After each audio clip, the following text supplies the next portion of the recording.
जंगल के रास्ते में उसे एक घायल परी मिलती है। आह, कोई है?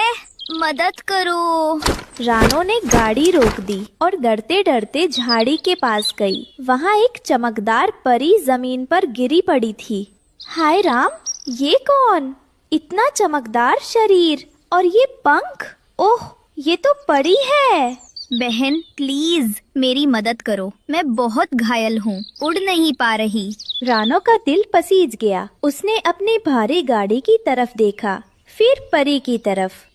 हे भगवान, अब मैं क्या करूं? ये जादुई मिर्चें हैं। अगर मैं इन्हें पीसकर जख्मों पर लगा दूं तो? हाँ, यही करना सही रहेगा। बहन, अगर तुमने मेरी मदद की तो मैं कभी भी तुम्हारा एहसान नहीं भूलूंगी। रानो ने कुछ जादुई मिर्चें ली, उसे जख्मों पर लगा दिया। मत घबराओ बहना, जब तक मैं जिंदा हूँ तुम्हें कुछ नहीं होगा। धीरे धीरे परी का दर्द कम होने लगा। उसकी सांसें सामान्य हो गईं और उसकी आंखों में चमक लौट आई।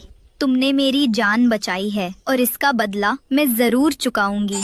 अरे, ये कहाँ चली गई? मैंने तो मदद की थी, इतनी जल्दी कैसे गायब हो गई?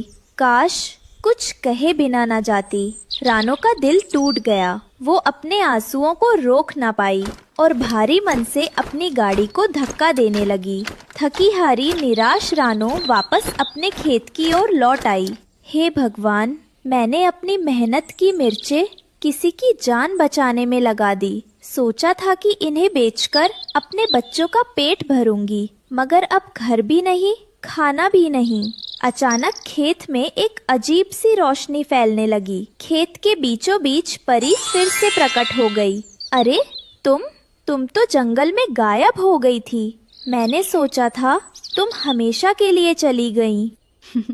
नहीं बहन, मैं कहीं नहीं गई थी। तुम्हारा दिल परखना जरूरी था। तुमने बिना लालच के मेरी मदद की, इसलिए अब तुम्हें तुम्हारे त्याग का फल मिलेगा। परी ने अपने हाथ में चमकती हुई छड़ी उठाई और जमीन की ओर इशारा किया। कुछ ही पलों में वहाँ एक 3 मंजिला हरा भरा घर खड़ा हो गया। हे परी बहन, ये सब तुम्हारी वजह से हुआ। मैं तुम्हारा ये उपकार कभी नहीं भूलूंगी। रानो, ये घर सिर्फ तुम्हारे लिए नहीं, तुम्हारे बच्चों और तुम्हारे नेक दिल के लिए है। याद रखना, सच्चा जादू हमेशा भलाई और त्याग में होता है। इतना कहकर परी रोशनी में बदल गई और आकाश में विलीन हो गई। रानो और उसके बच्चे अपने नए 3 मंजिला घर में खुशी खुशी रहने लगे।